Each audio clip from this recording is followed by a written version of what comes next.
You're listening to Why We Do What We Do.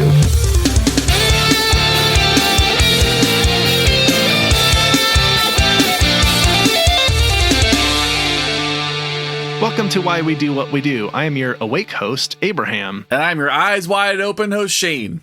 We're a psychology podcast. We talk about the things that people do and why they do them and all that sort of thing.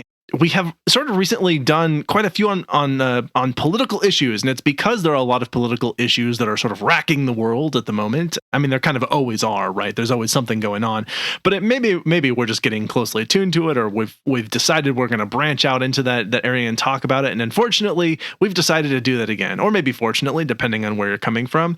So if you're joining us for the first time, welcome. This should be an interesting one.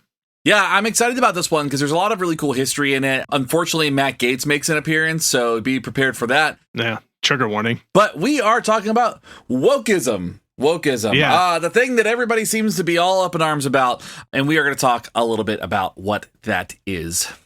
Now, I think most of the people listening to us are probably of a political persuasion that more or less aligns with the one that we have been not too shy about espousing, but I will actually warn you, we're not going to come down on this probably as firmly one-sided as you might expect us to. I think we really do want to give this a pretty fair shake and talk about what happens when you go to extremes and why that can be problematic either direction that you go in.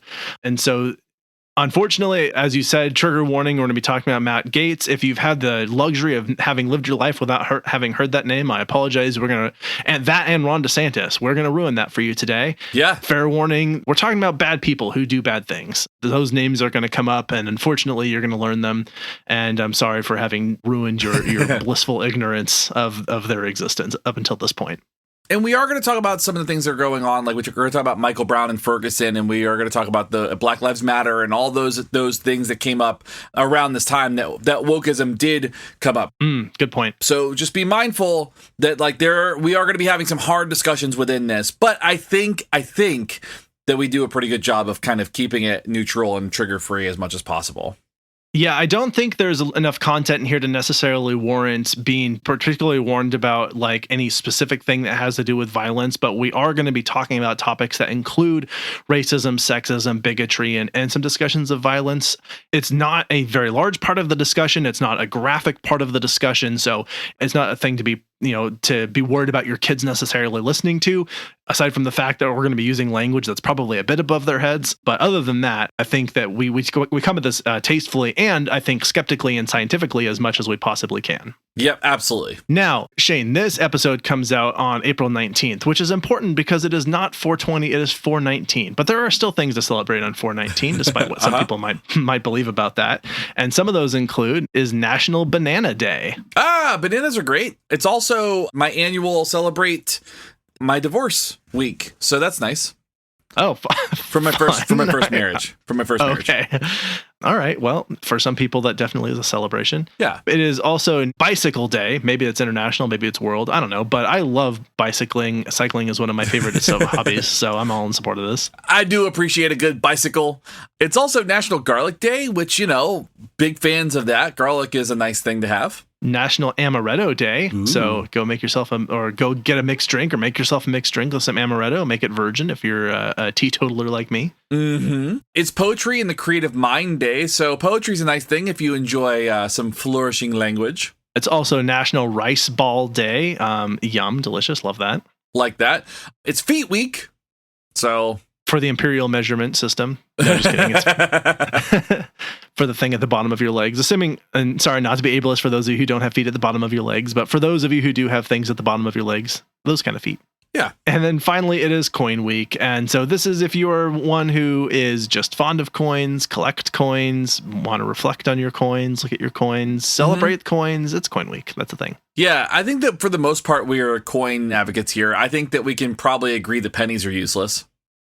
I actually am 100% on board with that. Yes. Yeah. So maybe ride your bike to a restaurant where you can get a banana rice ball with an amaretto drink. Do it barefoot to celebrate your feet and pay in coins just to frustrate your cashier person there. But that's actually not what we're talking about today. We are tackling a topic, as we said, that is pretty politically and emotionally charged, which is wokeism.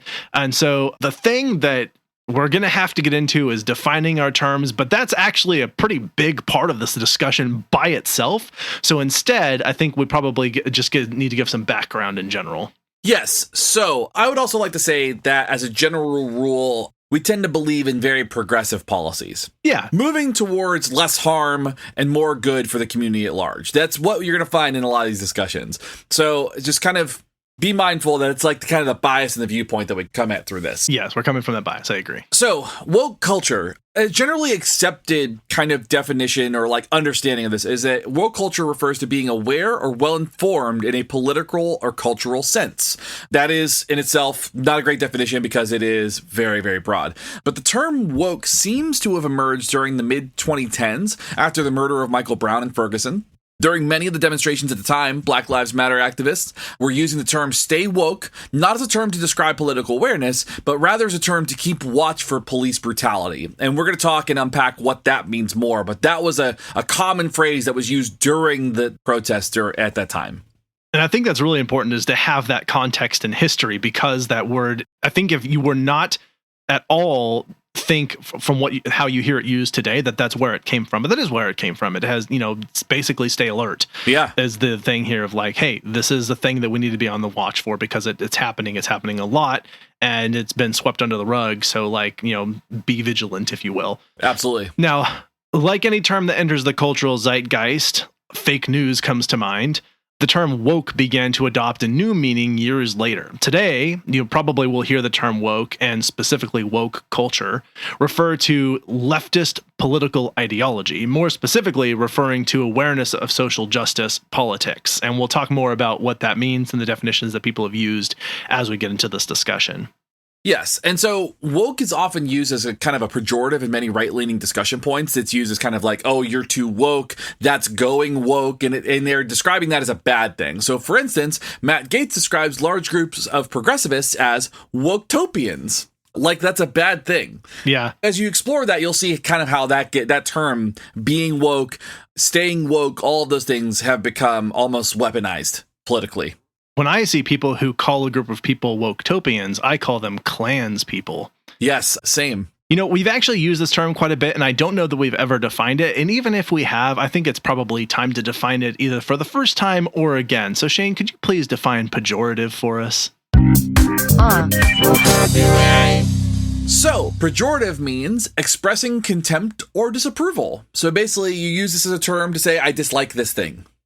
Yeah, anything that's a pejorative is something that's more or less intended to cause harm. Is like Yes. a straight up way to describe it. So a phrase that is pejorative is one that's meant to be insulting or harmful or offensive. And that's often, I think, almost always referred to language as being a pejorative term. Yes. But there probably are things that are pejoratives that are not language. And you'll see this too, like a lot of like right-leaning places will call liberals snowflakes. Snowflakes is a pejorative term. Yes, right. It's designed to be like, a whole thing, so. Right. It's almost ironic the way that they use that too. I think we've talked about like having thin skin, and how if you were to say something like happy holidays, how they melt and throw a temper tantrum. And that seems to me to be very thin skin. Yeah. The war on Christmas comes to mind. Yeah. And there's lots of them. Anyway, we should get into this because we have so much to unpack. So again, we gave a brief history of where the term woke came from. So let's just talk about what stay woke means and where it sort of originated. Stay woke started as a watchword, and watchwords are words, phrases, or slogans that express a rule that a particular group would follow. So for the Black community, stay woke was established as a precautionary rule, like you mentioned before, staying alert during times of danger. And the term took root in African American Vernacular English, or AAVE, which is controversially referred to as Ebonics. I remember in the 90s it was called Ebonics, but the actual term, the official term, is African American Vernacular English, or AAVE. And as an already have an opportunity for a callback, calling it Ebonics has kind of become a pejorative. So absolutely, bit of a slur. So the term stay woke is actually even older than that. Like this is not a totally new term. As a matter of fact, the term originated as far back as the 1920s, if you can believe that. In 1923, Jamaican social activist Marcus Garvey used phrases like "Wake up Africa" as a global call to action against social and political injustices leveraged against Black citizens.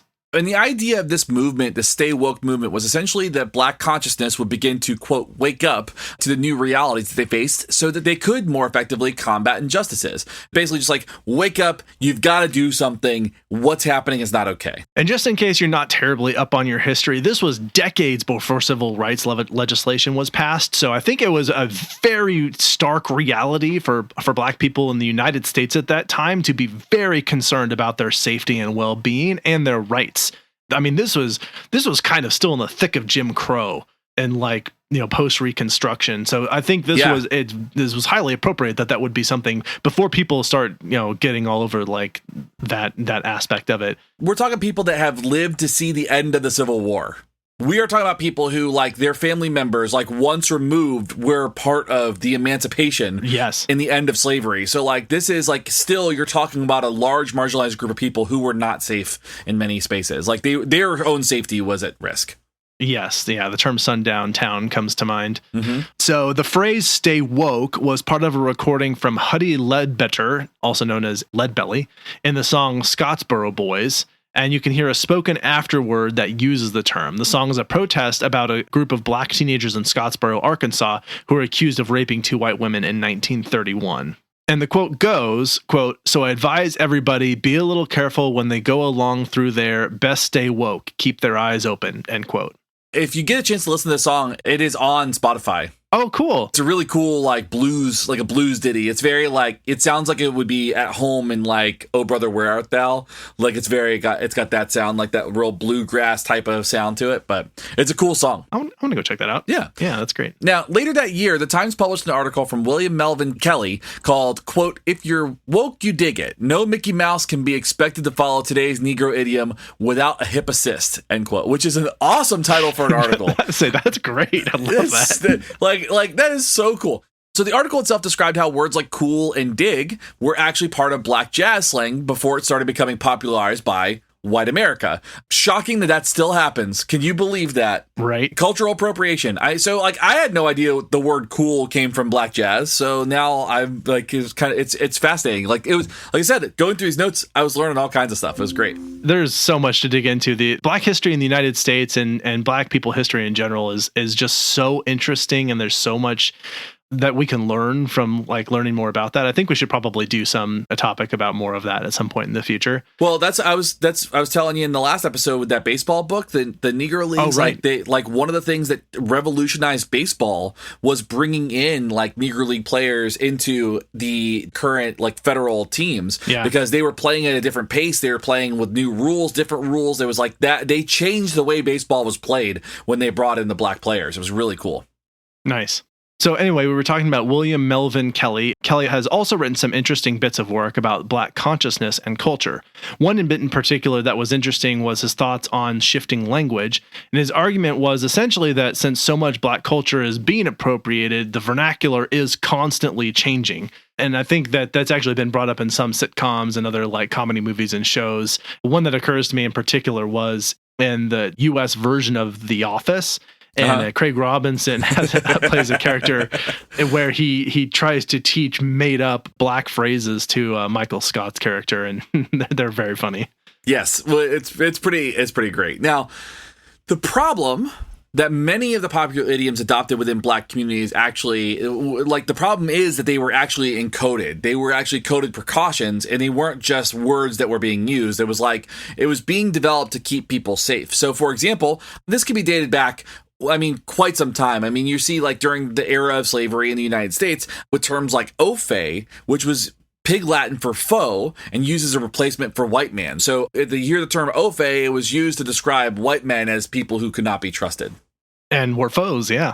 Yeah, and we're foes, absolutely. And of course, as we know, some words or symbols lose their meaning or are co-opted by certain groups over time.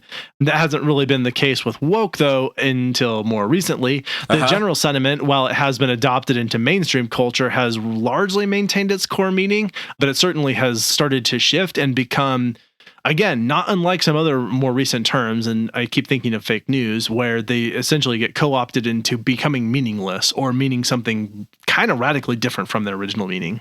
Right. So while you ponder the meaning of woke and what it means today, we're going to listen to a couple ads.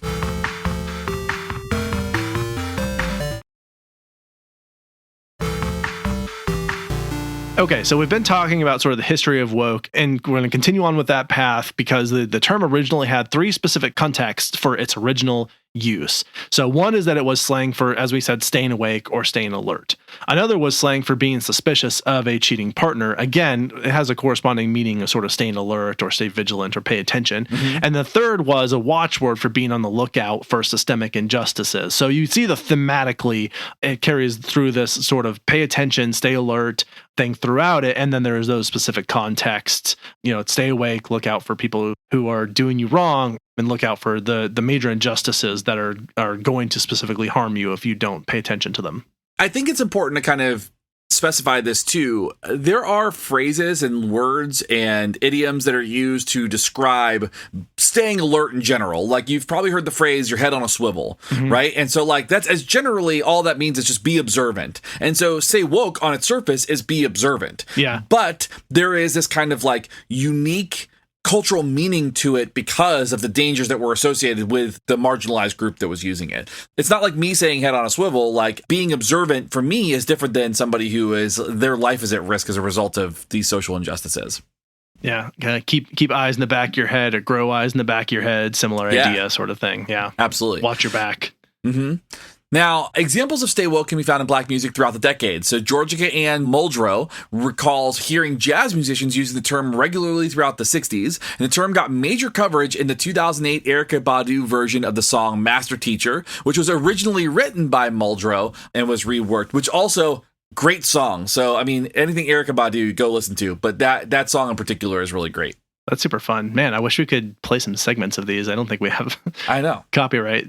But go check them out, I guess. The term itself was regularly used among social media users from 2008 until about 2014, and it had, again, relatively little in terms of political reference or political weight.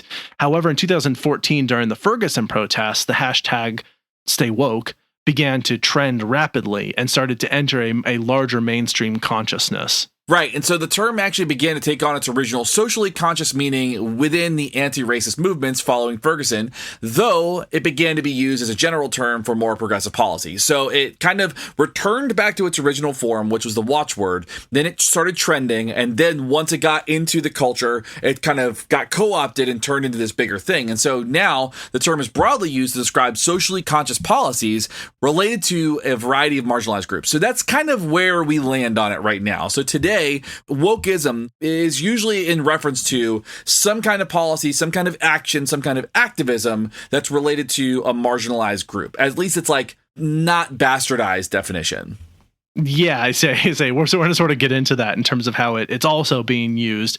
And I will actually say, as a personal story, I think I first heard the term a little over 10 or 12 years ago. Was the first time I encountered it, and it was definitely not used in a particularly politically charged way. It was more like I had said something that was offhanded and offensive, and someone was like, dude, get woke, because like you don't say that stuff, that's inappropriate. Yeah. And that was kind of like, oh, okay, I see how this is being used here. This is like, don't be an intentional or unintentional jackass to other people just because you're ignorant. Right. Basically, it was like, consider that this is something that is offensive to people and that you could maybe choose other words instead. Absolutely. And I thought that was actually useful feedback. I use that. So I love it. What is the problem with wokeism? That's a tough question. So on the surface, stay woke seems like a good thing for us to attend to. And as an important point we'd like to make, we agree with the idea of social policies, progressive policies that are tending to benefit the people that are marginalized, that are most at risk and at harm. Yeah. The general sentiment of stay woke should spark important discussions and educational growth. It should illuminate systemic issues that are directly harmful to marginalized groups, and it should be a call to action to improve our systems and communities towards more equitable practices. That in itself, what I just said, is enough to be a woketopian. Yeah. According to some. So just so you know, like me saying, all we should do is improve our communities. Somebody out there is going, they're woke. They're too woke. Right. And that's how it gets weaponized. But that's really kind of the core of what the understanding of stay woke is meaning today. Yeah, so yeah, it really does sort of depend on the definition that you're using and the context in which you're using it. Because there are large groups of people who directly oppose this idea of woke movements for one reason or another. And whether it's a lack of understanding, which some folks have cited due to its broadening scope, or that the person has some other agenda, to use the term woke culture, buzzwords, for example, DeSantis, we're looking at you. Uh-huh. We're finding that time and time again, woke is being used as an attacking counterpoint and trying to belittle a group, an idea, or an action.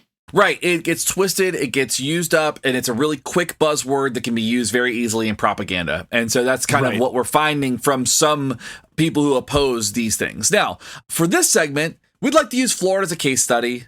We know it's always a case study. It's the case study. It's the Phineas Gage of politics. It's all the things that are going on in the world. It's always like the subject of this stuff. It's like the brand new, most virulent strain of a venereal disease. Yeah, always. It has to be. So here's the thing about Florida right now. Florida has a blatant anti-woke movement going on. Yeah, I'll say. It is so blatant. It's so on the nose. It's ridiculous. I mean, and they're proud of it. And very proud of it. Yeah. So much so that the current governor, Ron DeSantis, has drafted an act called the Stop Woke Act, which was signed in 2022. So just last year. Yeah. Okay. Now you're maybe unfamiliar with the Stop Woke Act, and unfortunately, we're going to educate you on this. So I want to break it down a little bit, real quick, and specify the things that the law specifically prohibits. And this all has to do with education, by the way. This is specific with respect to schools and what they can and cannot teach. Right. And so the Stop Woke Act went after curriculum. And just to point this out real quick, this is different than the Don't Say Gay Act. This is a different thing. Yeah. So Stop Woke was a new thing to extend the Don't Say Gay bills that he put in place. Yes. Which, by the way, just so everybody knows, the Don't Say Gay bills just simply meant that sex education under any circumstances, anything to do with sexuality in the realm cannot be taught from third graders or under. And that includes same-sex marriages, that includes hygiene, that includes appropriate touch, that includes all of those things that are part of sexuality education. No sexuality education from third grade or below. Now, I believe that they can still teach them about heterosexual couples. Sure. As long as it is sort of the Puritan version of sexuality, then it's fine. Right. And then anything that is directly contradictory to the evidence that would suggest what's best practice in terms of ensuring you have someone who understands what they're about to experience because they're a human being, it definitely runs counter to that science. So anyway, we haven't got into is what the law specifically prohibits. The Stay Woke Act. Stop Woke. Stop Woke. Not Stay Woke. That would be different. The Stop Woke Act prohibits teaching that any teaching that indicates that members of one race, color, national origin, or sex are morally superior to others. Right. It also prohibits that a person by virtue of their race, color, national origin, or sex is inherently racist, sexist, or oppressive, either consciously or unconsciously. Do you see how that could be a problem? It prohibits teaching that a person's moral character or status as either privileged or oppressed is necessarily determined by their race, color, national origin, or sex. So as you're following, basically what it's saying is a person cannot be racist, okay, by their color, skin, anything like that. You can't teach privilege, essentially, is what that's saying, the second part of that. Yeah, that it doesn't exist. You can't say that privilege exists. Right. This also prohibits that members of one race, color, national origin, sex cannot and should not attempt to treat others without respect to race, color, national origin, or sex. Now, I want to contextualize this a little bit. Essentially, what this is saying, and this is really to protect white people, and that's kind of the way this was written. Yeah. So somebody saying that, oh, you're being a racist is now illegal under this. Like, you cannot call somebody a racist because they're white or because you can't call them sexist because they're a man, any of those things. Yeah, and so similar to that, the law prohibits teaching that a person, by virtue of their race, color, national origin, or sex, bears any responsibility for or should be discriminated against or receive adverse treatment because of their actions committed in the past by other members of the same race, national origin, or sex. So basically saying, like, you belong to a long line of people who have demonstrated racist behaviors, and therefore we're going to say that you have some implication in that. But one of the things that we'll probably talk about more as we get through these is what that means and how you interpret that with respect to someone who's trying to enforce laws. Mm-hmm. And what that largely means here is if you think about, like, what does that mean bears responsibility for or is discriminated against or has to do with, like, members of the same race? Basically, what this is saying is that you cannot say that there is such a thing as systemic racism. Right. You can't say that.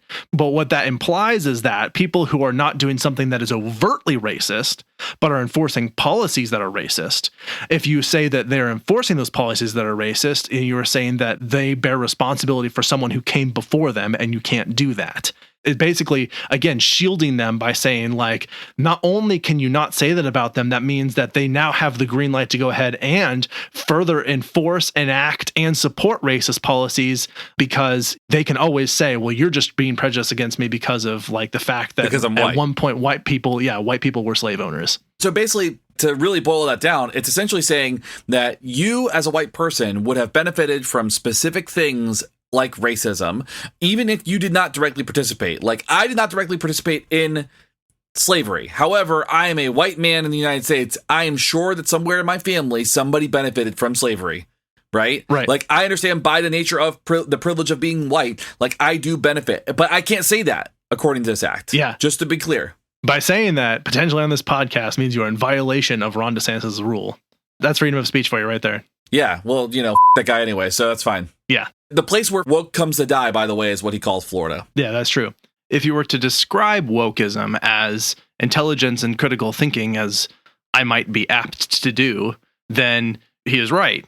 Florida is a place where wokeism goes to die, in the sense that his policies have made it so that Florida is a place where intelligence and critical thinking go to die. It gets worse. So another thing this law prohibits is a person by virtue of their race, color, sex, or national origin bears personal responsibility for and must feel guilt, anguish, or other forms of psychological distress because of actions in which the person played no part committed in the past by other members of the same race, color, national origin, or sex.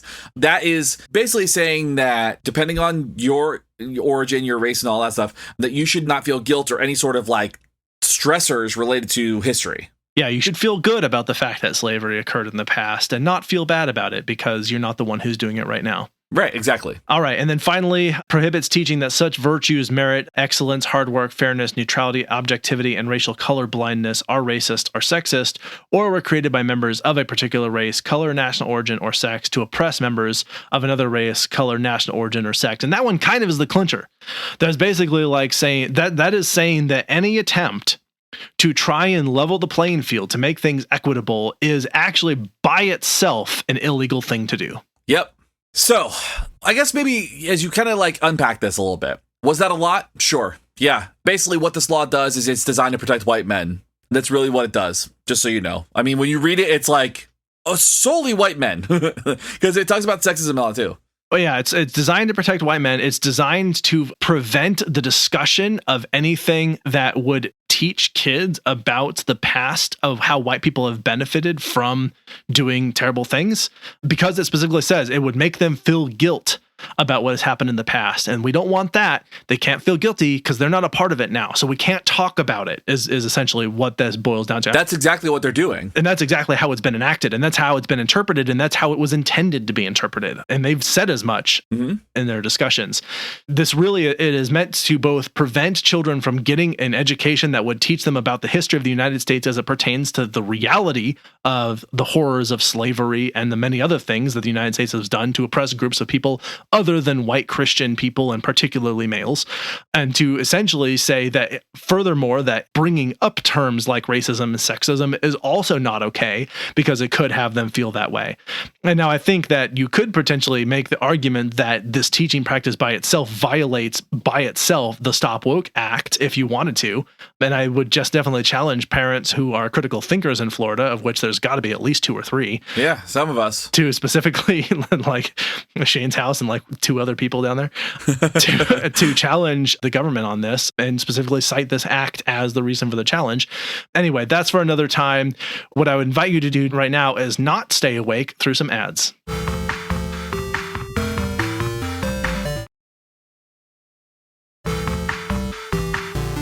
I would like to return to the Stay Woke Act because we do have some good news at least. This law was actually struck down in November 2022 on the grounds that it specifically violates the First Amendment, which, I'm glad that happened. It definitely does. It definitely does because it literally prevents and restricts teaching and being able to talk about stuff. The judge went so far as to say that Florida was attempting to create a ministry of truth. Yeah. And here's what I'm going to say about that.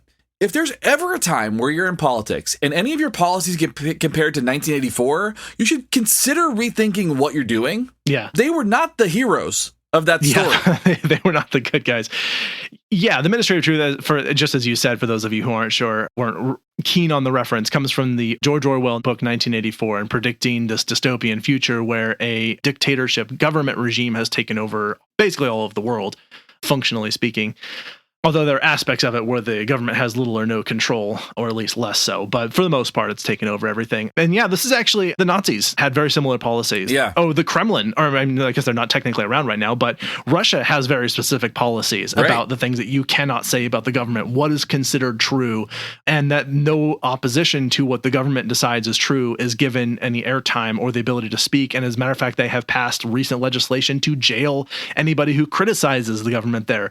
That is the exact same thing that is occurring in Florida and their laws. So if you're a big fan of communist Russia, you probably would be very in favor of the kind of policies that Ron DeSantis is trying to push. Yeah, I mean, this is, it's bad. So, like, going back to the Ministry of Truth reference, what they were doing in the book, specifically, the main character, Winston, works in the Ministry of Truth. Mm-hmm. And what does he do? He goes and he takes historical records and he edits them. Yep, that's right. So... yeah, that's what the whole Ministry of Truth is. It's all of the information that goes out. They edit history. They edit books. I mean, one of the biggest things that they talk about in the book is how they don't know who they've been at war with because it changes every few days or every few years. That's right. Yeah, I remember that. Yeah, it's a funny. I mean, funny. It's sad, but it is a unique aspect of that story that it's sort of like, nobody really knows what's going on because the government sort of just changes their position continuously. Yeah, honestly, and I think you've seen this a lot in most places where they go out of their way to call themselves a truth campaign. They are often specifically trying to push rhetoric and a particular ideology. I mean, not always, but like a frighteningly large amount of the time. Like if there was hypothetically some social media platform that called themselves Truth Social, I'd be very skeptical of what they were trying to do because that to me, yeah, like immediately screams red flag. Like we're pushing our own agenda here. Yeah, absolutely. Yeah, I mean, God forbid. I couldn't imagine if there was a Truth Social out there and what kind of problems that would cause. I know that would be the worst. That's the rock bottom of humanity, you know? So, you know, all of the stuff that we're talking about where it talks about like, yeah, people should be free from psychological distress. Like you might be going, yeah, sure, people should be free from that. But it's important to understand and kind of ask what the implications are of this and why this anti-woke movement is actually not very good. And the first thing is these attacks on free speech. Yeah. So one of the things that has happened underneath this like kind of wokeism ban is that DeSantis in Florida has recently proposed that bloggers that speak about his politics have to register with the state. Yeah. And that's a real thing. Yeah. You get regulated by the government so that they know, like they're keeping an eye on you and what you can say about the government. Like, I mean, that should raise, even for relatively hardline conservatives, that should raise some really big red flags and alarm bells. Yeah. Like that is absolutely insane. And so as an independent media company that has our own voice to say whatever we wish in a country where our rights are protected by the First Amendment, I would like to just go say, F you, Ron DeSantis. Yeah, absolutely. I support that sentiment. Now, another thing that he has done in the state is that teachers have to submit any books they'd like to use in their courses, any books, for review, with many of the books already being banned. A buddy of mine is an English teacher. Lord of the Rings is banned. Wow. Why? Lord of the Rings. They were reading The Hobbit. I honestly couldn't tell you. Probably because there's magic. I guess it is a book, and that tends to be on the list for these policies. It does have words. Yeah. So, yeah, obviously, with more attacks on education, AP level courses related to Black history are discontinued in Florida. That's a real thing that happened. This is not us making this up. That is a real thing that happened. Black history is no longer acceptable to teach. Yep. Teachers can be charged with felony crimes based on what kind of information they do teach. So that's something to think about, too. It's like they can bring a book in, going back to the book bans, they can bring a book in, but they can get charged with a felony. A felony for a book. For a book. If that book was like The Art of the Deal, I might be like, well, I kind of see where you're coming from. Yeah. Yeah, we get that. But even then, like, I think we have a whole mini that we haven't released yet that we recorded a long time ago about book burning and book banning, and the fact that even though we disagree with the content of a lot of books that are out there, we are staunchly opposed to book burning and book banning in general. Right. The dissemination of information is one of the most important things that we can do moving forward if we are ever going to avoid going into another sort of European Western Dark Ages. Right. So not excited to go there. Nope. Another thing is, of course, the removal of critical race theory, which nobody has defined in any of these. They simply say critical race theory with reference to don't talk about race is essentially what this boils down to. Like there is like a thing that is critical race theory that has been a part of standard education for a very long time that has nothing to do with anything that they accuse it of being related to. Right. Largely what they talk about this in terms of how this is being applied in this law is you can't talk about race, can't talk about racism, can't talk about privilege, can't talk about oppression of marginalized groups in the United States, can't talk about slavery. Those are the things that you just can't talk about. Yeah. You can see why that's a problem, right? Yeah. There's also issues of harmful legislation that go beyond just books and teaching, right? Trans athletes are banned from sporting events. Women are being pressured into reporting their periods, like recording data and reporting their periods, which is like something that's like been proposed multiple times. That's insane. It's wild to me. Like why? Because those databases can be used to track whether or not a pregnancy happened and whether or not somebody may or may not have had an abortion. Yeah. Because, of course, criminal charges can be filed against women and doctors for performing abortions, anything related to abortions, even when it's not an abortion, even when it's medically necessary. We mentioned in a previous episode, I think, that drag shows are being banned. This is people who simply dress up in clothing and get-ups that are not stereotypically assigned to the gender role that they typically participate in, right, which is an unbelievably arbitrary place to apply actual laws to me. Right. And also, those states are super into wrestling where people are wearing tight, very revealing spandex. Or dressing in drag. I mean, or dressing in drag. Yeah, absolutely. Honestly, like I was watching like a clip from WrestleMania last night, and one of the wrestlers came out in the biggest, like gaudiest robe. I mean, like if you saw him, you're like, he's wearing neon pink and he's coming. I mean, like it is like, it's the epitome of what is like the essentials of drag, except he just got in the ring and beat somebody up. And so you kind of go like, well, okay, you're into that. Like, and drag happens all the time in professional wrestling, but you know, not at shows. Like you can bring your kids to go watch somebody beat somebody to death with a baseball bat, but we're not going to have like a drag queen read a book to you. And since I don't know that they actually defined drag in any of these cases, although they probably did some attempt at it, it would be really fun to just define drag as however the politicians who drafted that legislation tend to dress and just make that illegal. Like, yeah. No suits for you. Yeah. You have to wear a kilt and a strapless bra. Yep. That's it. I can't wait to see it. The only clothes you're allowed to wear anymore. That's it. And the other thing too, and we'll talk a little bit about kind of like the importance of representation, but what ends up happening in these laws is that you start removing representation for marginalized groups. And so education materials that include things like same-sex marriages, same-sex couples are removed from classrooms, but heterosexual relationships are perfectly fine. And so you kind of start seeing this removal of representation for these marginalized groups, which has a dramatic impact on education and emotional well-being and self-esteem and all of those things that come up in the psychological realm. So all of these things are bad things. Absolutely. Yeah. I think it's become very problematic, both in how it's being applied and how it's being talked about. And there's kind of a big attack on what's being called woke culture. As we said, this has become a pejorative that people who are conservative pundits and other people on the right, politicians, simply throw this term out so much anymore that nobody's really clear on what they're even referencing. Yeah. And so the definitions get really fuzzy and really weird. And basically anything they don't understand or they don't like, they call woke. But here's what's interesting. I wanted to look up some more information about wokeism, and I found this website that specifically defined it this way. Quote, wokeism is weaponized personal grievances masquerading as genuine social concern. It is defined by its fraudulent nature as being distinct from legitimate social grievances.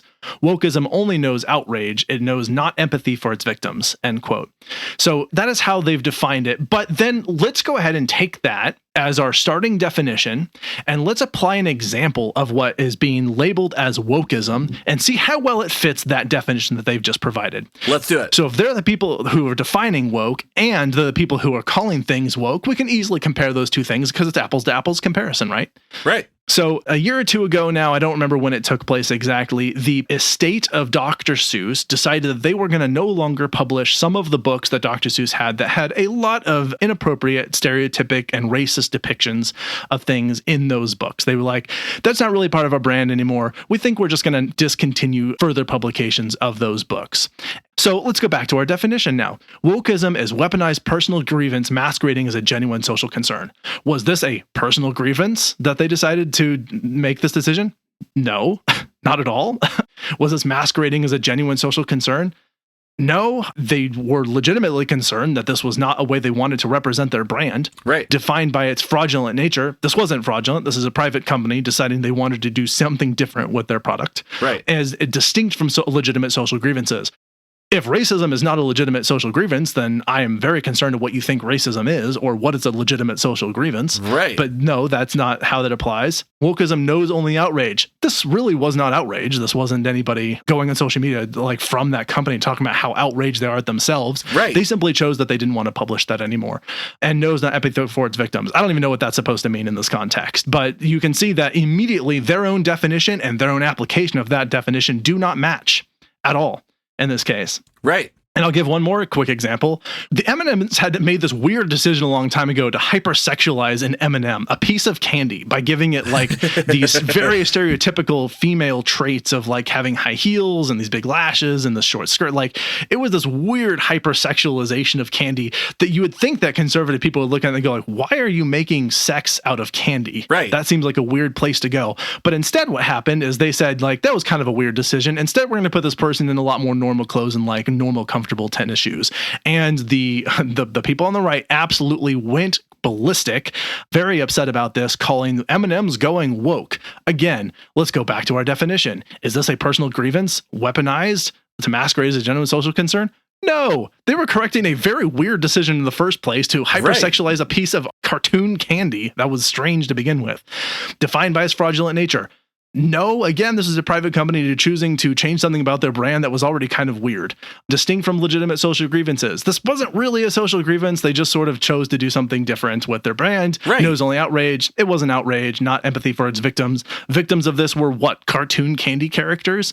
So again, their definition and their use of the definition do not match. Essentially what they did is they defined it in such a way that they could try and solicit empathy for their cause.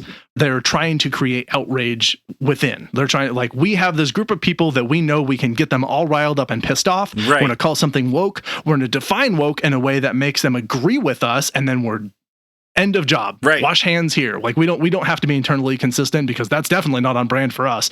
But we're going to, we're going to simply apply a term in a way that makes us look as good as we possibly can. And then we're just going to keep throwing this thing against the wall at anything we don't understand or don't like. 100%. You nailed it. And what's so incredibly ironic about this, if you think about it, is the fact that their actual definition of wokeism that they're using there is how they're behaving, right? So we'll take the example of the M&M thing or the Dr. Seuss thing, or kind of, take your pick from whatever. Wokeism is a weaponized personal grievance. Okay, this is definitely their personal grievance, and they're definitely weaponizing it. Masquerading as a social concern. Yeah, they're basically pretending this is an issue when it's not. Defined by its fraudulent nature as being distinct from legitimate social grievances. Definitely a fraud. I think that this is a fraudulent alarm bell that is distinct from actual concerns that the company's actions are trying to address, and that it knows only outrage and no empathy for its victims. Yeah, they are exactly that. They are outraged about this change, not concerned at all about the people that this is intended to help, not concerned at all about the victims of what used to be the current policy. So it's ironic that their own definition is describing their behavior and their rants about wokeism and how terrible it is. Yep. I have one more example, but I think hearing my voice is enough to probably think that maybe ads are a good thing.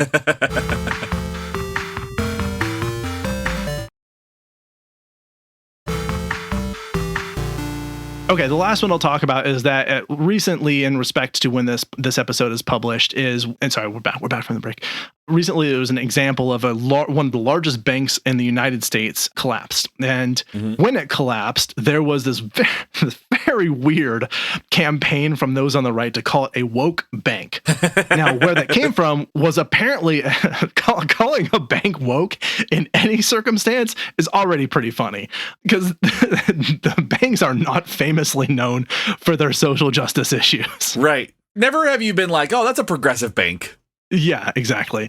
Even banks where the title of the bank is Progressive Bank, you wouldn't say that. Nope. Anyway, apparently what had happened is at some point there had been a recently circulating memo about diversity and hiring practices around diversity and that sort of thing. Had absolutely nothing to do with the bank collapsing, even remotely. I mean, it's not an apples to oranges comparison. It's like an apples to some other thing that doesn't have anything to do with apples comparison. Right. They're not even remotely related in the same ballpark. The Venn diagram does not overlap. No, they're not even like on the same piece of paper. They're just completely different in different realms, because it's a complete non sequitur. It has nothing to do with anything.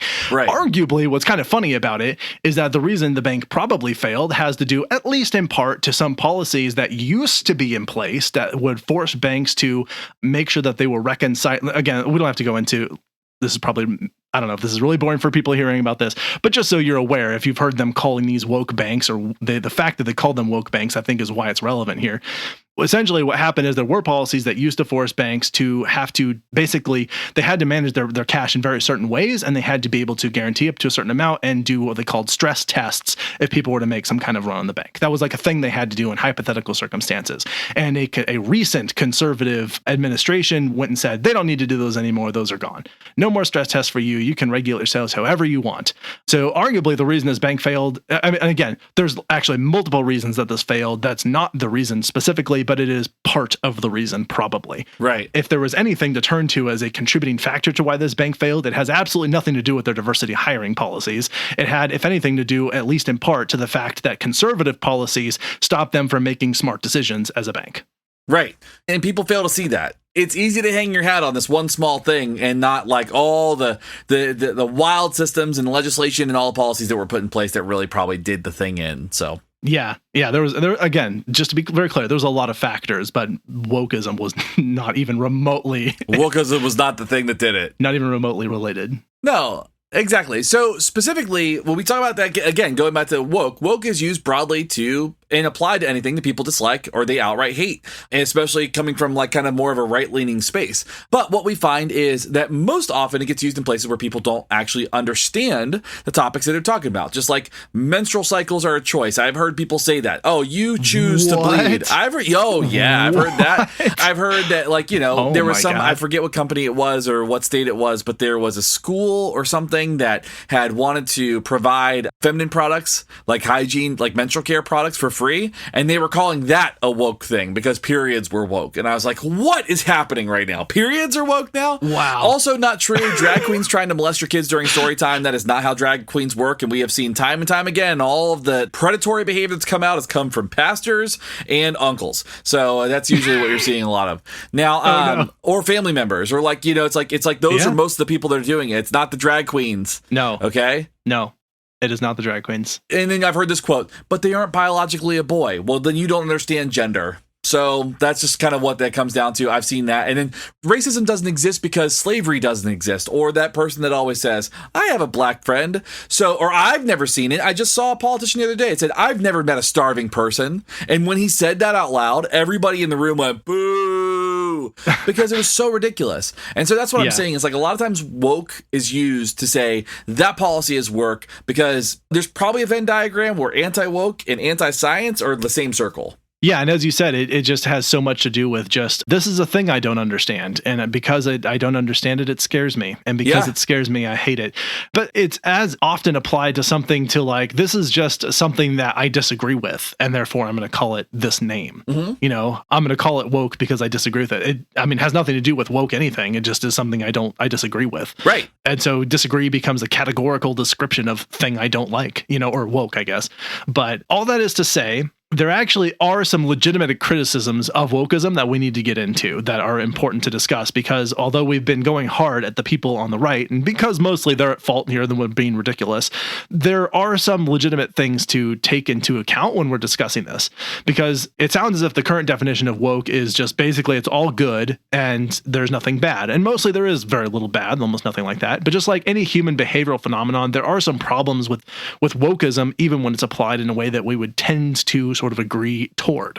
For example, you might have something called woke washing, which is the appropriation of ethical and progressive values as a form of advertising to improve the reputation of the company without demonstrating a real commitment to the values that are being communicated. So essentially what you'll find is an organization will come out and say Black Lives Matter. They will maybe make some comment about supporting anti-racist movements, but then they will not support locally owned black businesses. Yeah. They will not improve employment processes for BIPOC employees. They will not commit to anything that is in the realm of progressive for their employees who are impacted by this. So they'll say Black Lives Matter, but they won't do anything to show that they care about Black lives. And that woke washing piece happens time and time again because it's the trend to be woke. Yeah. So organizations want to be on the trends without doing the work.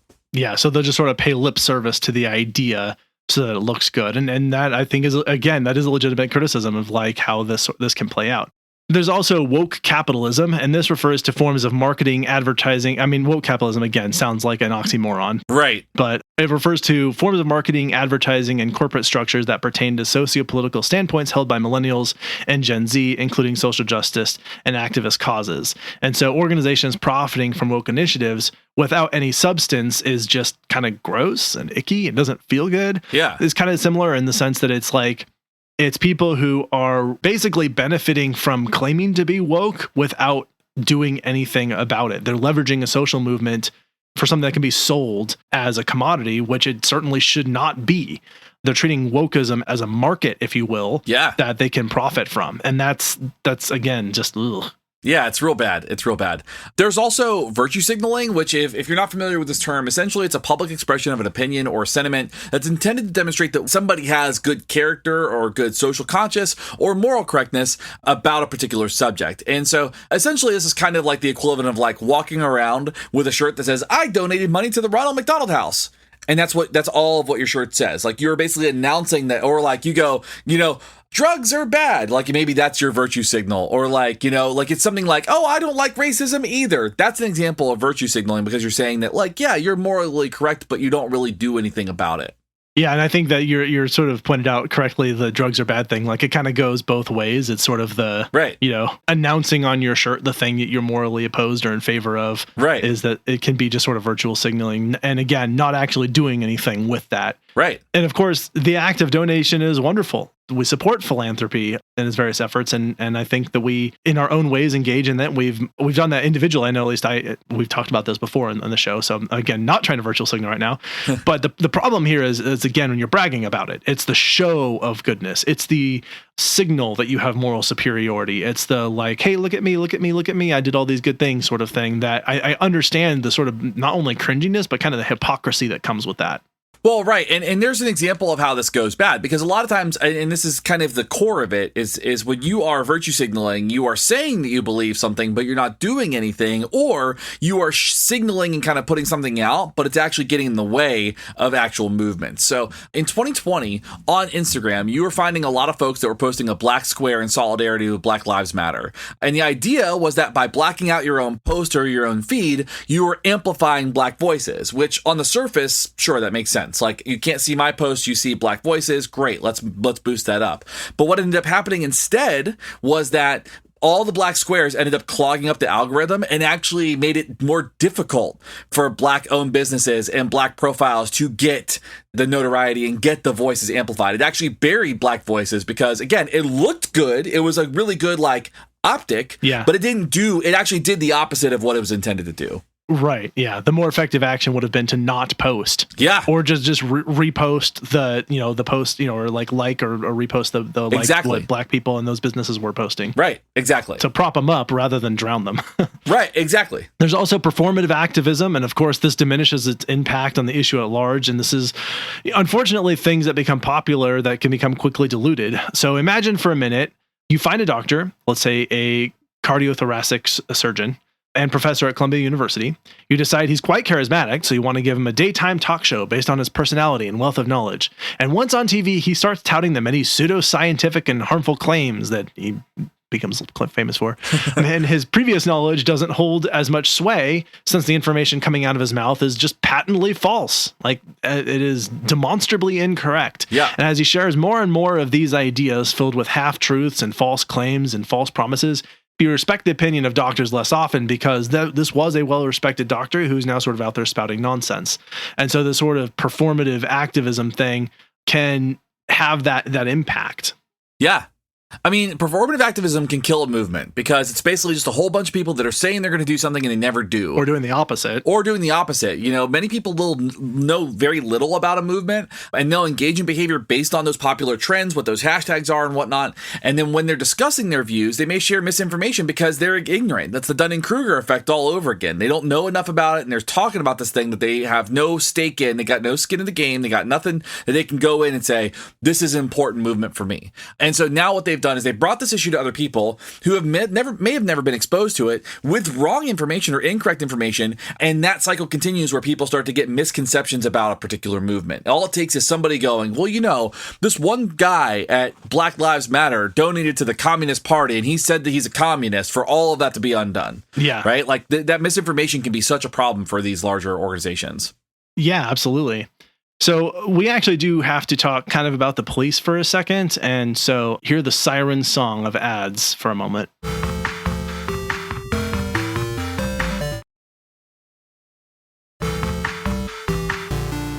We're back from the ad break, back with woke police. And this is actually not police, but this is people who are sort of policing by, I guess, enforcing woke, if you will, wokeism. Yeah. And the problem with this, of course, is it does not allow for growth or continuing education. It becomes sort of an ideological party line that you're sort of expected to toe. This is sort of the inherent problem with where cancel culture is. And this, man, we did an episode on cancel culture a while ago if you want to go back and listen to that. But this isn't, that cancel culture was kind of almost like a precursor to like where wokeism is now, although they still use cancel culture still quite a bit. Sure. And of course, the problem, just as a quick sidebar on that, is that like there are like legitimate reasons to stop giving our time and attention to people who are being just utter assholes and ruining, like being jerks and ruining things for people. And there are sometimes that people, they sort of get shut down for doing very innocuous stuff. Sometimes they're like legitimately apologizing or they're like trying to do the right thing, and then they sort of get shut down. So like that's another side with a two-sided coin, but most of the time it's being used in this wildly inappropriate way, just like wokeism is. Anyway, what essentially happens is that someone does something that requires some correction due to its unintentional or intentional harm. The person shows remorse and takes accountability, but that person is of course canceled for the period of time, sometimes indefinitely, as we said. And that's sort of being, they sort of describe that canceling of them as the woke police, as people sort of going after them. And again, what that does is that you have someone who's doing or trying to do the right thing, and then you alienate them from that group, and you sort of treat them as doing wrong when they were trying to do good, when you have perfectly solid and tangible examples of people who are actively trying to do harm. Right. Like Ron DeSantis and Matt Gaetz. Right. That's an important thing here. Now, we're not saying that everybody that's in, and this is not like an inherent problem of understanding what wokeism is in general. What this is are those extremists, the people that are on the more extreme side, that are the loud, the vocal minority. Just like we've got people on every side of every topic, there are going to be people that are going to be not representative of the larger values and ideals of that particular movement. And there are going to be people that come out and they say like, oh yes, I believe in this thing, and they kind of bastardize it. And that's what happens with kind of like, and I kind of say this with ethics police too. People that are really quick to be like, that's unethical, without like any sort of critical thought or like understanding or way for that person to learn and move away from that. Yeah. Like if I engage in a behavior that's a problem, I would want that feedback so that I can correct it. Yeah. Should I lose my career over it forever? I mean, it depends on what level of egregious activity I engaged in. Yeah, but totally. It shouldn't be for every single thing. And I think that's what ends up happening in some of these spaces. So someone may make a mistake and they may get punished for it, but that punishment doesn't actually fit the crime. Yeah. And what could happen in these spaces is that people could be having more discussions, and they're simply not. Like those folks that like they get in trouble, they apologize, and there's no discussion about it going forward, and there's no way out of that. Yeah. And that's kind of the thing. Passionate people can push others away. They can do that. Yes. Yeah. As both of us growing up in like a space where you had like veganism, like the reason people don't like vegans is because of the pushy vegans. True. Yeah. Very passionate people that care can push people away, and that overcorrection can result in people furthering their dislike of a particular topic or disagreeing with you even more. Yeah. And you're not going to convince somebody of your viewpoint if you're not willing to have a discussion, if you're just correcting, or if you're just rude or too intense about it. Like you got to have a conversation and try to open that up a little bit. Yeah, I would actually go as far as to say that it's very likely that one of the reasons we have this anti-wokeism movement is because the people out there who are afraid of the woke police, of the being canceled, of the fear of retribution, or like people who have even tried to do the right thing and ended up getting shut down, or they're afraid that if they try to do the right thing, they'll get down. It's sort of like where the Good Samaritan laws came from, of like, for a while, if you apologized for, you know, something that happened to somebody, you were then considered admitting guilt and being held liable in a law. And so some are legally liable for something. And so laws were passed called Good Samaritan laws, where you could sort of apologize and try and help someone. Well, I guess the apologies may be different from that specifically, but you could try and help someone. And even if you messed up, if you were like legitimately doing the right thing, you wouldn't necessarily be held criminally liable for that. Right. Whereas some people had been in the past, like they tried to help someone and end up actually hurting, just because, you know, they didn't do exactly what they needed to do in the moment, and it was a really fragile moment, and then they ended up, you know, being prosecuted for that. And so what happens is, like, there are people who I think would be on this, like, they are probably largely in favor of most progressive policies, but like they get so afraid of being treated badly by people who are saying, well, you're not good enough, like isn't woke enough, this isn't progressive enough.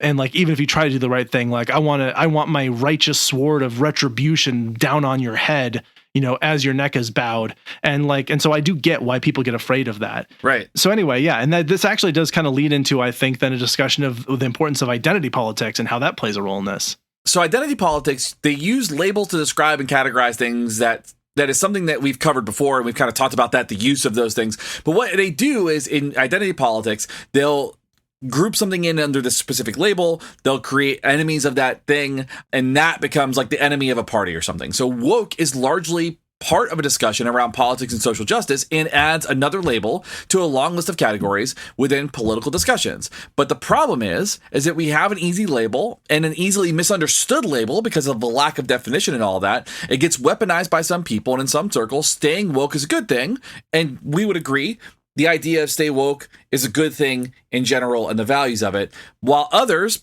believe that it's staunchly an anti-party policy. Yeah. Like, if you tend to lean more right, then you should be anti-woke. That is part of like kind of the party line.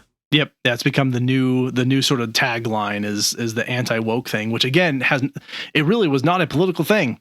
It got forced into that. Yeah, it was a safety thing. Yeah, people deciding to politicize it. Right. And again, it's largely due to identity politics. It refers to the tendency for people of a particular region, ethnic group, social background, etc., to form exclusive political alliances, moving away from traditional broad-based party politics, and instead these sort of highly focused political platform-driven ideologies.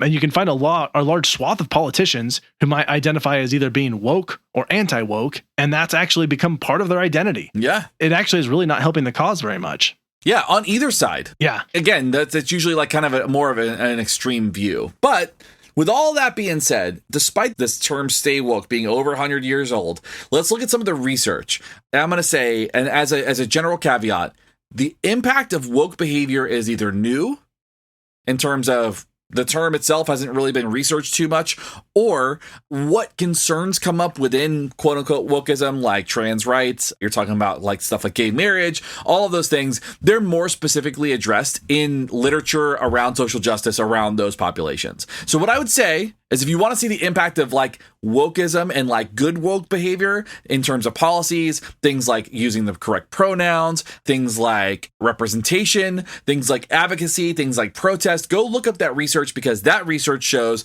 that progressive policies tend to be less harmful and more supportive of marginalized groups. But there are some interesting discussion articles on the topic of wokeism that are worth talking about really quick. So we have Caldera 2018 provided a basic framework for how teaching and learning can incorporate wokeness into the pedagogy. More specifically, talked about the importance of including unique, individualized experiences into teaching lessons.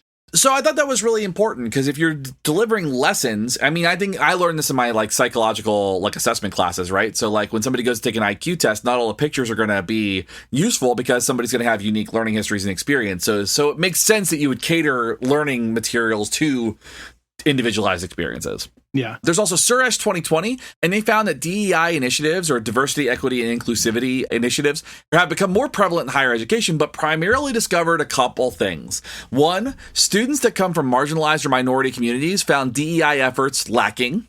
Yeah. So almost lip service is, again, the thing. Yep. Discrimination and bias are still occurring regardless of DEI initiatives. So you can teach all day, but it's still happening. Yep.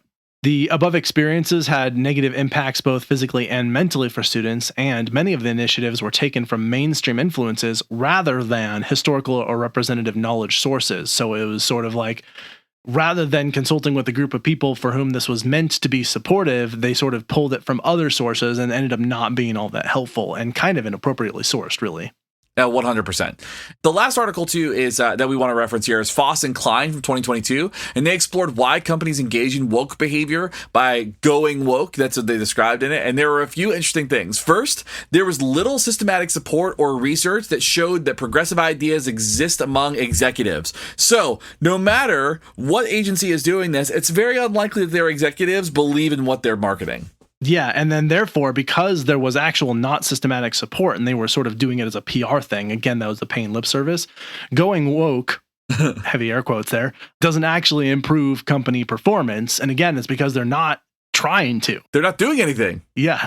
All they want to do is look good. They're not trying to necessarily improve company performance. Now, there are companies that have taken this on in a big and important way, and many that have sprung up out into existence that specifically try and have that. But a lot of it has been sort of performative. And that's where I think you do get that concern around where wokeism can be problematic. Absolutely. Now, I think this was one of my favorite tidbits that I learned, because I don't really have much more to add to that point, but I do want to kind of show what the current culture of the world looks like around everybody's concern about wokeism. Okay. So since the rise of wokeism in the United States, so we're talking 2016 or so, there's been a decrease in church membership in the U.S., supposedly. So as of 2020, about 47% of Americans belong to a church, synagogue, or mosque, which historically it's been like, I think in the 1970s, it was like 73%. Okay. So if that tells you how much it's dropped. Yeah. Specifically in that article, it was noted that wokeism has changed religious notions like sin and excommunication and repurposed them for secular use, is what they said. They didn't really give any explanations why, but basically I assume that it goes back to like these words aren't as powerful as they used to be, so we're going to go ahead and describe them or kind of co-opt them into the culture, and then they don't really matter anymore. Yeah. And then also people are finding their own kind of like ways to be spiritual. Fair enough. Yeah. Well, we ran really long, so let's hit some take-home points and then some recommendations, and we'll let you go about your day. Do you want to start with take-home points? Yeah. So I think wokeism, as a general rule, if you define it by its characteristics that are related to activism and social justice, right? Developing progressive policies in itself is good. It's usually the application of things that become a problem, right? And so wokeism itself is a complex, nearly indefinable term that is often weaponized against more progressive practices. And so inherently, it is a good thing. And it moves to help support these marginalized groups, these hurting groups that deserve equity and inclusion. But with anything else, we can overdo this. And there are people that are on the side of wokeism that are supporting it, that are so passionate about it, and they're just pushing people away because they're overdoing it. So it's important to find that kind of like that healthy meaning where we can continue to have that conversation. Yeah, and I don't know if we ever landed on a really specific definition here to use, but I went ahead and I found one that I'm going to pull in really quick because I think it's really important in discussing this. I found one source that described it this way: is used to describe social and political movement that seeks to address and correct social injustices, inequity, and discrimination. That's essentially what is sort of described as wokeism. That feels good. And I think that's pretty much in line with what wokeism really does intend to be, right? Right. And so saying that you're anti that, it's kind of obscene to say like, no, I'm against addressing social injustices. I want there to be social injustice. I'm against inequality. I want there to be inequality. Or I'm against discrimination. There should be discrimination. That doesn't seem like a position a lot of people are going to take. And if you take the alternative definition of wokeism that was provided from that conservative website that I found, their definition doesn't match almost any of the applications where they try and then apply the term wokeism. Right. So I think we can pretty much throw that one out as being a politically charged way to villainize the group of people who tend to enact policies that are then described as being woke. But I think the anti-woke movement is generally very harmful. Right. I do think, as you said, it's really important that sometimes wokeism has gone too far in the other direction. I think some of that virtue signaling, the woke police, the canceling, all of that has made enemies out of people that would not have otherwise been the enemy of social justice issues. Yep. And now they find allies among the anti-woke people who are just using it to further their bigoted, racist, sexist, honestly, like hardcore dictatorship leaning policies and agendas. Right. And that's not where we want them to be. if we're trying to live in a society where everybody gets an even relatively free, opportunity to be successful as much as possible. And so don't make enemies out of people who aren't your enemies. But there are generally speaking, the anti-woke movement is like, they're anti what I said. Like, if we define wokeism appropriately, I think, as enacting policies to combat inequality and social injustice, who is going to disagree with that aside from a handful of people that are like on the extreme end of the right? Most people are like, yeah, okay, social injustice, not good. But to just pretend like it doesn't exist or to call any policy that attempts to address it as being bad because it's woke is, I think, very harmful.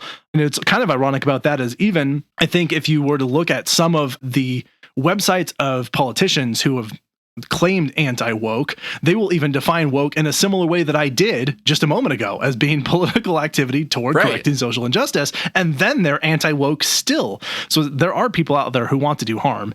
And I think that the anti-woke movement is generally a very bad one. But I also do understand where wokeism has gone too far in a sense, if that makes sense.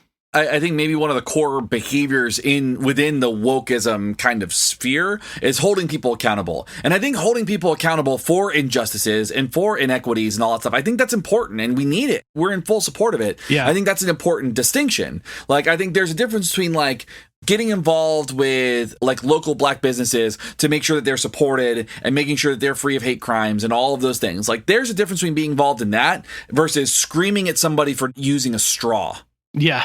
Right? Like, there's a difference. And I think that like everybody has probably experienced that one person that takes it a little bit too far. And then you go, you know what? I'm going to use straws all the time because Kathy was a real jerk about this or whatever it is. Right. So I think the value of wokeism is super important and truly something that I value myself. Yeah. It's just that those folks that like the pendulum has gone a little bit too far and it's the reason why people hate vegans I kind of go back to. So, yeah. But otherwise, it is mostly right now just political rhetoric to villainize something that you don't like or don't understand is how it's mostly being used when something's being pejoratively called woke, if you will. Right. Exactly. Well, we've gone so long. Let's do some quick recommendations and thank yous and get out of here. I'm actually going to switch things up a little bit and I'm going to give my thanks. So you stick around for my recommendations because I want you to hear the people I have to thank because they're really good. And a way that you can support this show, if you agree with us or don't agree with us and you'd like to tell us about it, either way, you should just join us on Patreon. And there's a group of people who've already done that and we really appreciate them. And that includes Mike M, Megan, Layla, Mike T, Justin, Kim, Joshua, the Daily BA, Brad, Stephanie, Kelly, and Olivia. Thank you all for joining us on Patreon. Get head over there. You get special perks and all kinds of things if you support us on that platform. You can also leave us a rating and review, subscribe, tell a friend, do all that stuff. That's all I have to say. So let's do some quick recommendations and then we'll wrap this up. I love it.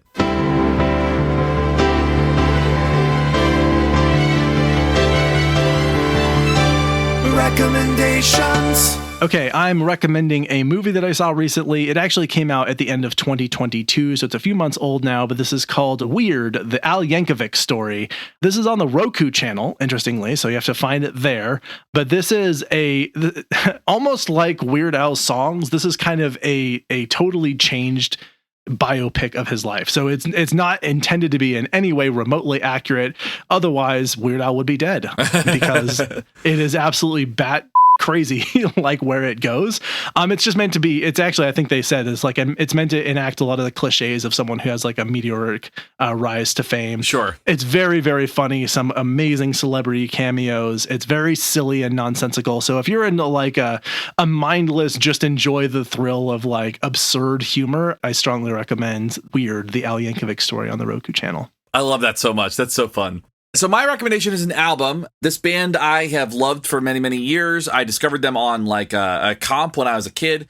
This album is their brand new album that just came out this week at the time of the recording. And it's from a band called Sam I Am. And the album is called Stowaway. Okay. This is their first full length in 12 years. They've been a band since like 1988 or 1989. Like, and they had a bunch of full lengths, but they didn't really like. They're one of the bands that got picked up during the big major label boom. When Green Day got famous and when Nirvana got famous, they got picked up. But they put out 2 records and nobody really picked it up on the records. So they went back to the indies. And then they wrote some of their best records. You're Freaking Me Out, Astray, Whatever's Got You Down. Like they put out a bunch of stuff. Then they kind of just disappeared for a while. Okay. And then Stowaway is their new album. And they're just like a really good like alternative rock, punk, like super great melodies, super great guitar work, and just a really nice listen. So I'm super stoked about it. So you should check out Stowaway.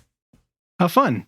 Yeah. All right. If you would like to reach out to us and tell us something that we got right or got wrong about wokeism, if you'd like to send us some heavy compliments and shower us with praise and all of that, you should leave us a rating and review. You can also email us directly, info@wwd.com, or reach out to us on any of the major social media platforms. Thank you so much to my team. Thank you to Selena, Jess, and thank you to Shane for putting together the notes on this episode and for recording with me today. Always. And of course, thank you to Justin for helping us do our audio. Is there anything you'd like to add or anything I forgot before we wrap up? Nope, that's it. This is Abraham. And this is Shane. We're out. See ya. You've been listening to Why We Do What We Do. You can learn more about this and other episodes by going to www.wwdpodcast.com. Thanks for listening, and we hope you have an awesome day.